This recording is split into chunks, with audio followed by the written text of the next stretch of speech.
that game.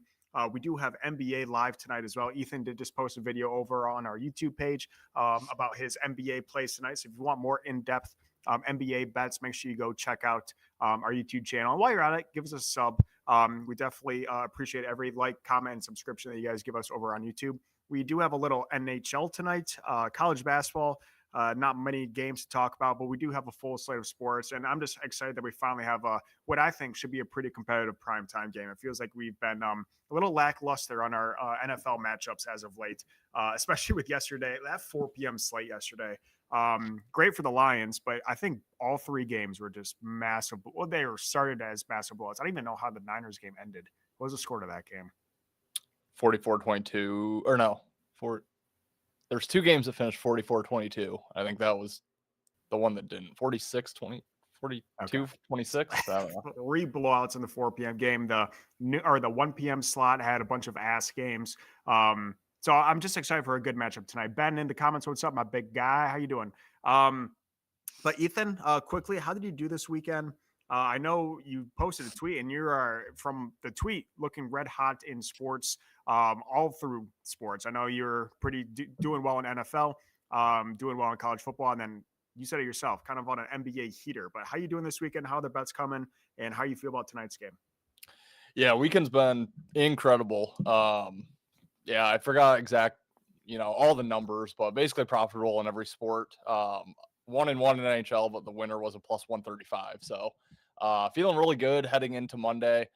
Already have some plays locked in that I really love. Like you said, NBA, I mean, I was just telling you before the show, it's like I've just never seen a sport this well. Like I feel like I know the outcomes before the games even tip off. And I know eventually that's going to come back and bite me because, this never lasts.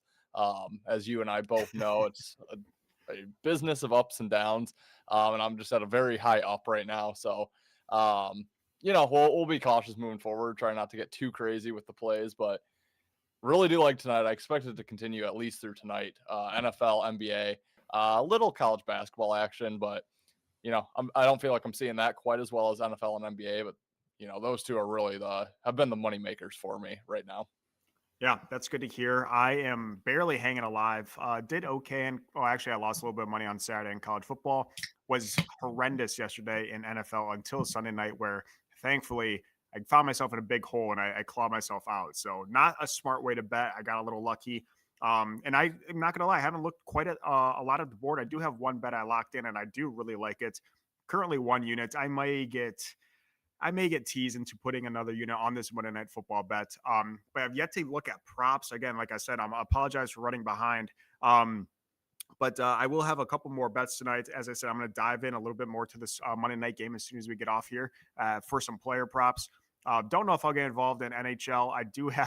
I'm a sucker on these DraftKings boosts. Do have a 30% 4-leg same game parlay in the NBA.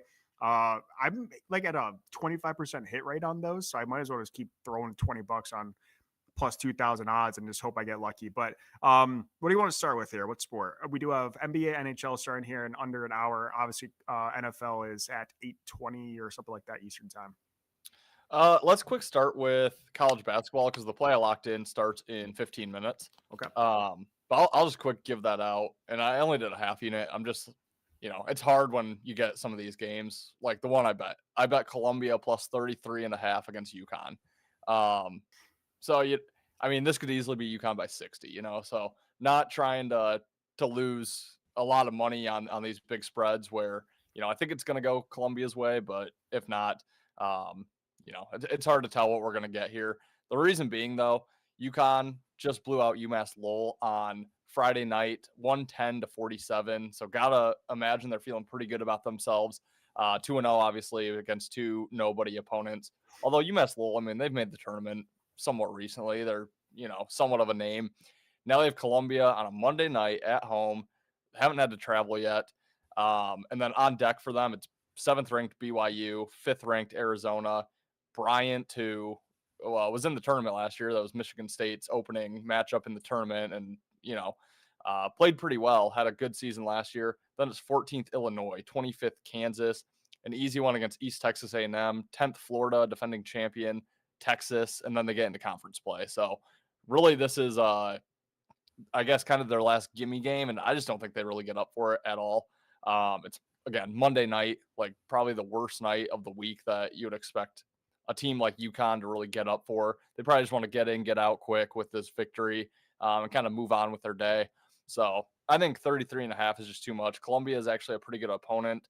Um, Actually had the pleasure of going to Bowling Green yesterday with some guys who are very, very sharp college basketball minds. They had a lot of good things to say about Columbia as well. So, it's not a league that I really handicap or get too deep into, but they kind of gave me the confidence on them as well. So I think it's just way too many points, and I think UConn kind of no shows.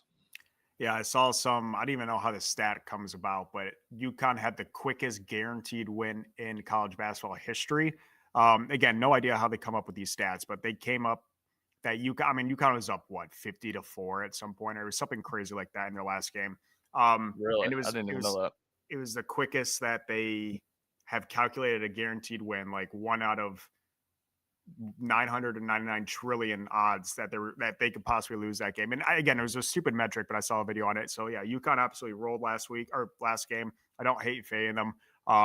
In a game against the Ivy League is always usually competitive, so I don't hate that at all. I am seeing a pretty interesting matchup. I don't know if I'll bet it, but according to KenPom rankings, 28th Mississippi State against number or 12th ranked 12th on KenPom Iowa State. So a top 30 matchup on KenPom for Mississippi State, Iowa State. Again, two Power Four conferences in action there. Maybe we'll get involved, kind of like Mississippi State to cover there, but again, not super set on college basketball yet. Besides Michigan overs, which tomorrow Michigan over, death taxes, and taking Michigan basketball on the over. Gonna bet it until it loses, but. Yeah, I like that Columbia play, and I'm always a fan for fading fading UConn. So I like it quite a bit. Me too. Yeah, I also realized I said I think UConn's going to no show. Obviously, what I mean by that is no show their way to a 25-point win. Yeah. But yeah, 44-3. I didn't even know that that game started out that ugly for you. Wow, it was pretty bad. Wow. And again, I don't know where they come up with the quick, like obviously when you get ahead by that much, but I guess statistically it was the quickest in a men's. I mean, it seems like it always happens in a women's game, but quickest a men's team has ever gotten the quickest sure win ever. Again, seems like a BS stat, but that's what I see. Yeah. I like it though. Not anything else in college basketball before let's go NBA after. Yeah, no, I interested in that game that you brought up, but no play. But I'll probably be watching it and trying to get a better read on those two.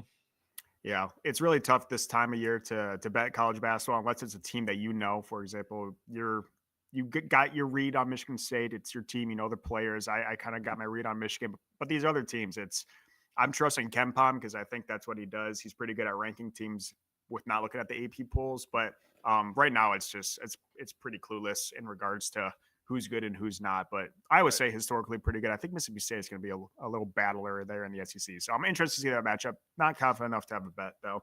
NBA, we do have a couple games. NBA, I know you have your video out. Do you want to touch on any NBA bets you're looking to, or you want to promote the video you got out? Yeah, I'll just kind of go over the bets, and then for analysis, like you mentioned, it is up on our page. It's like an 8-minute video. So if you guys are interested in the analysis, that's where you can find it. Wizards plus 11.5 and Jazz plus 7.5 are the two plays that I'm almost certainly going to be on. And then the other one I talked about in the video was the Mavs plus 2.5. That game's going to come down to, and I need to check. Giannis, I believe, is probable. Anthony Davis, I believe, is questionable. And AD has been out for like 5 straight games. So if AD comes back, I don't want to get on Dallas.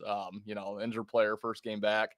Or if Giannis is out, then I don't want to be on Dallas. So need to see if both those guys, or if Giannis is in, AD is out, I'll most certainly be on the Mavs.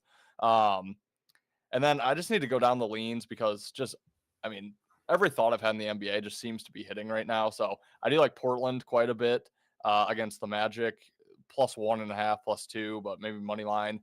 The Bulls plus 4.5 is another one I considered. And then the Heat plus 7.5, but won't get to the window with any of those. But the other games I don't really have much of an opinion on. Those are the games that I kind of shortlisted for the day. I like it. So again, I haven't looked quite yet at the NBA. We got about 38 minutes into that tips off. So I'll get some bets out there. Like I said, I can't let a profit boost go to waste. But if you do want more in-depth analysis on Ethan's bets tonight, make sure you check out our quick little 8-minute video over on our YouTube, Better in Green, where he dives into his favorite bets for NBA. Do you have any NHL you want to touch on? Like I said, do not. No, I don't. And NHL is another one where I feel a little bit blind right now, and it's tough. I've actually done pretty well the last week or so. Um, but yeah, nothing really sticking out at me. Panthers Golden Knights will be a very good 10 o'clock game.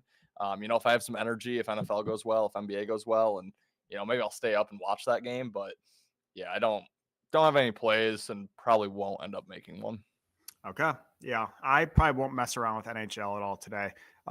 We'll have a couple NBA. Hopefully I'll post those out. But yeah, let's get into the reason for this episode. And that is Monday Night Football. Again, really good matchup on paper with the Eagles at the Packers. Like I said at the beginning of the show, the Packers are a slight home favorite. This line's been moving all over today. At one point, it was a pick 'em. Looks like the Packers are back up to -1.5, plus 102 on DraftKings. Over under 45.5. I do have a bet on this game, and I said I might upgrade it to a 2-unit bet. Really like this one team that I'm playing, but what is your thought process and prediction on Eagles and Packers? Yeah, before I get into the game itself, I just have to make mention of, which I've already told you, last 2 weeks in fantasy, a combined 8-0 across my 4 leagues. Predicted to go 4-0 again this week, but Jeez. I'm against both these quarterbacks in every single league. I'm against Jordan Love in 2, Jalen Hurts in 2. So we'll see how they end up playing, but it could be a kind of historic fantasy run that I'm on too. But yeah, I love the Packers. Absolutely love Green Bay in this game. It's one of my favorite plays of the week and probably of the year as well. But just few reasons. I mean, I don't think the spot here is good for Philly whatsoever. And we touched on it on our show, Intentional Lounging, but 2 wins heading into the bye. And not great wins. You had the win against the Vikings. It was on the road, but that was Carson Wentz rather than JJ, which I don't even know if either is better than the other. But and then the Giants. It was a nice revenge win for the Eagles against the Giants, who blew them out on Thursday Night Football. Then they had the bye, kind of their momentum stopper. Now they're on the road at Green Bay in the cold. And they have the Lions on deck, Sunday Night Football. Again, they're not going to overlook Green Bay, with Green Bay being a powerhouse in the NFC as well, just with them and Detroit. But coming into the year, the Detroit was the circled game in this part of their schedule. It wasn't Green Bay. They're also at Dallas after Detroit. So, I think there's some games that they were more focused on, at least coming into the season, than this Packers game. And I would think they spent at least a little bit of time looking towards Detroit there. It's going to be a home game for them. Again, Sunday Night Football. It's going to be a big spot. And then Green Bay, obviously, off the disgusting loss to Carolina. We both liked Carolina last week. Obviously, part of that was thinking they were looking ahead a little bit to Philly. So now I think they've prepped for Philly for the better part of 2 weeks off that gross loss. Last time we saw them lose gross to Cleveland, they did tie. But I think we got a better effort here. What's his face? LaFleur saying all the right things about, coming out and playing well. Giants on deck. No look ahead spot for the Packers. Also, Eagles just as public as could be. I mean, it's one of the most public plays. We've talked about public dogs and how, usually when the public gets on a dog, go the other way. I like the Packers quite a bit in this game. I think also the way to beat the Packers is to run on them. And typically you'd think, okay, Eagles can run. They've struggled this year running the ball. So I think if they can't get that going, obviously rely on Jalen Hurts. Usually doesn't go that well. So I like the Packers. Yeah, quickly in the comments here, Ben is on the Panthers money line plus 125, and he is up 27 versus Goddard in his fantasy. That should be I think good. I think that's a win. So talking about fantasies runs, I'm on a historic fantasy terrible run. I'm going to go 0-6 in my last 2 weeks. I only have 3 leagues, but 0-3 this week, 0-3 last week. So not doing well here. But as you were talking, I told you I was debating 2 units there. Upgraded to 2 units on Packers money line as well. Love Green Bay in this game. I loved this right when the line came out after Green Bay lost to Carolina. Green Bay was a -2.5 point favorite right off the bat. So I love that spot. It was fishy as can be. Public has drove the line in Philly's favor a little bit, dropping a point. And like I said, it was a pick 'em at one time today. I think that's just a public rolling in. But yeah, no surprise. Philly is the public team, and who's going to back the Packers after a loss to the Panthers? So I'm all over Green Bay. I love it. I also really like the under in this game. Just dropped the point. It's at 45.5. I think it still is on ESPN Bet. It's at 44.5. But do like the under. I think this is gonna be a lower scoring game. Like I said, I'm gonna have a same game parlay on this, and it's gonna be tricky to make a parlay with unders.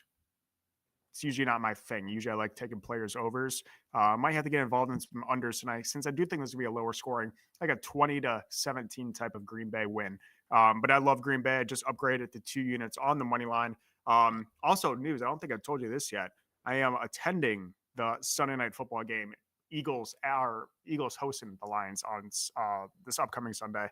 Driving down to or taking the train down to Philly with some buddies and watching Philly's our Eagles and Lions. So excited for that one. Not excited for the ticket price because we haven't bought them yet. So that's going to be tough. You're They're really like rooting 300 for Green Bay tonight. Yeah. Unfortunately, though, if Green Bay wins, that probably means I'm going to be on the Eagles Sunday. I'm currently 0-1 in Lions games I've attended in recent years. And we were at Lions, I can't remember, is it 2 years ago when they lost to the Eagles or when they lost to the Bears? We were at Chicago. I think it. Oh, yeah. Yeah, we were at that one. But Yep. yeah, I don't know. I'm excited for next week. But yeah, I love the Eagles. I love the Packers. 2 units on Packers money line tonight. Again, I will have some player props out there. Haven't dove in quite yet. Unfortunately, I like the full game to go under, which makes it very difficult for me to bet player props. But hopefully for a defensive battle like a 2017 Green Bay win, I think that's a very realistic score. Goes under the 45 points. But yeah, Green Bay all the way for me. 2 units. I love it. Yeah, I like the under as well. And that would bode very well for my fantasy and Ben's fantasy. Low scoring. Let's have these quarterbacks not do a ton. Yeah, also, I was wondering if you were going to be at that Eagles game. I was driving home yesterday and watching the game on my phone. And then, I was talking about being in Philly. I was like, oh, yeah, I wonder why it's going to that. So, yeah, that'll be fun. I'm jealous of you, although it might be a little cold, but yeah, still very jealous. Yeah, I saw today a guy had a 10-leg anytime touchdown, same game parlay in this game. Didn't even throw the over in there. I'm like, dude, that is the over, which I don't know if it would add any value at that point. Yeah, no. I'm like, he was like, yep, we're all retiring tomorrow. I'm like, you really think you're going to hit 10 guys on the head? Like, not only do we have to score 10 touchdowns, but now no one can repeat. And you got to get them all right. Like, if you're going to do it, I think people think like, oh, I'll just do this and then I'll hit like 1 or 2 and they'll give me like $1,000 for a cash out or something. I don't know what they think. My cash out last night, I had 4 touchdown scores for the Lions. 3 of them hit. Obviously, the highest odds did not hit in Brock Wright. But my highest cash out was a $20 bet to win $3,800. My highest cash out was $110. Yeah. And I'm like, it would have been nice to have it in the bank right now, but like, I'm not going to cash that out for 3,800 potential. Yeah. Like, I need that to at least be 1,000, and they're never going to do it. I mean, 500 would have been nice, but like 110 was laughable. Like, right. Yeah. I just saw that, and he didn't place. I don't know if he placed the bet. He just like cooked it up. So I don't know if he was maybe just joking, being funny. Yeah. You never know nowadays, but. If you're going to do that, you're going to have to do it in a Lions game where they're going to score 60 points against like the Titans. And that's the only way it's going to happen. You're going to take every single Lions. Well, I guess I don't spread the love anymore. Gibbs was the guy last night, which pissed me off. But Monty to score. That's the bet. Monty to score next week. Gibbs show, now Monty show. I mean, the Lions are weird like that. But anyways, really high, me and Ethan both on the Packers. Ethan has some NBA. If you want to get more in-depth on NBA, he has a video out over on our page. Do you have any other sports or bets you want to talk about before, again, quick live here, but anything else you want to touch on before I start cooking up some stuff once we get off here? No. Yeah, I mean, I guess I'll just quick touch on. Was pumped with the Lions' performance yesterday. I know Lions were incredibly public, the most public side. And I had a great number. I mean, I wasn't going to, cash out or anything, having -3 on them. But I don't know. It was just nice. I think in years past, I would have thought, like, I have to get some action on Washington because no way the most public play hits. And I was kind of just thinking to myself, like, I do think they cover, all of the 8.5, 9.5. We've seen what Dan Campbell does in revenge spots like that. Which also now, last 4 big revenge spots, 40 plus points in all of them. So Lions team total next time we have a big revenge, which maybe Green Bay Thanksgiving. I don't know if that really qualifies with the opening game loss this year. But something to keep note of. And then what else was I going to say? Oh, just a housekeeping point. I will be gone this weekend hunting for opening day. So no lives Saturday or Sunday for me. But yeah, still have normal programming throughout the week, intentional lodging Wednesday and all the others. Perfect. Yeah, that's perfect because I'll be in Philly this weekend, so it works out that we'll miss both of those. But we'll be back live probably on Monday next week, and then we'll be live on Wednesday going through the entire NFL slate. Me and Ethan are still keeping up with college football. It's getting really, really exciting there in college, going through playoff predictions and rivalry games, look at spots. Really exciting time in college football. College basketball is rolling, NBA is rolling, NHL is rolling, MMA is rolling, EPL. European soccer is rolling. We're covering all over here at Better and Green. So make sure you guys do follow along and give us a subscription over here on YouTube. We greatly appreciate it. But until then, guys, enjoy your Monday night. Hopefully you guys can all make some money. Go Packers. Yes. Go all of our NBA bets, and hopefully you guys can win some money. We'll see you guys